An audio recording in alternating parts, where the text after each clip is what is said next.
Well, it was an emotional day in Fruitland as police dug through a backyard searching for the remains of missing Fruitland boy Michael Vaughan. And tonight, so many questions still remain. Thank you for joining us here on this special edition of the Saturday News at 10. I'm Shira Matsuzawa, and you watched as that search was happening live right here on the news at 5 and 6. Take a look now. This is an updated map of the area. The home is about 4 minutes away from the Vaughans neighborhood where Michael was last seen. The then 5-year-old went missing in July of last year, and there's been a nationwide search since.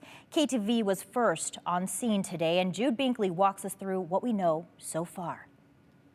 Fruitland Police Chief J.D. Huff confirmed they're looking for missing Michael Vaughan's remains in the backyard of this house on Redwing Street in Fruitland.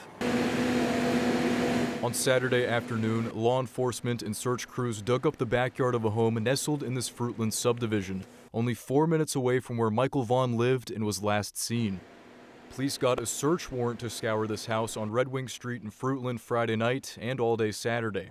Fruitland Police Chief J.D. Huff said they received a credible tip, one of more than 1,200 tips they've fielded about Michael's case since he went missing on July 27, 2021. At a press conference this summer, Huff told reporters a legitimate tip brought their investigation back to the area of Fruitland. Fruitland PD, Idaho State Police, and Idaho Mountain Search and Rescue used heavy machinery, including a backhoe, to dig. They cut down a tree and part of the fence.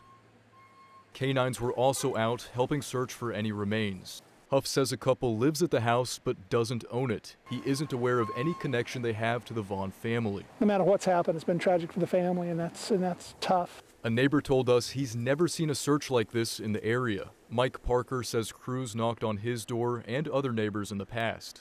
Almost immediately I had a knock on the door that night. Wanted us, check our backyard, check the garage, check, to see if there's any way there was around. We've had to police the house a couple of different times over the last year or so. They showed me a picture of a kid's little scooter thing. Looked like it was sun-drenched, if I'd seen that. And police say they'll keep searching until they hit every inch of the yard. Crews wrapped up here at about 5:30 tonight, and they'll be back on scene Sunday morning at around 9:30. And we will be back out there as well, continuing our coverage as crews continue their search tomorrow. And to stay up to date, you can follow this story as it develops at KTVB.com.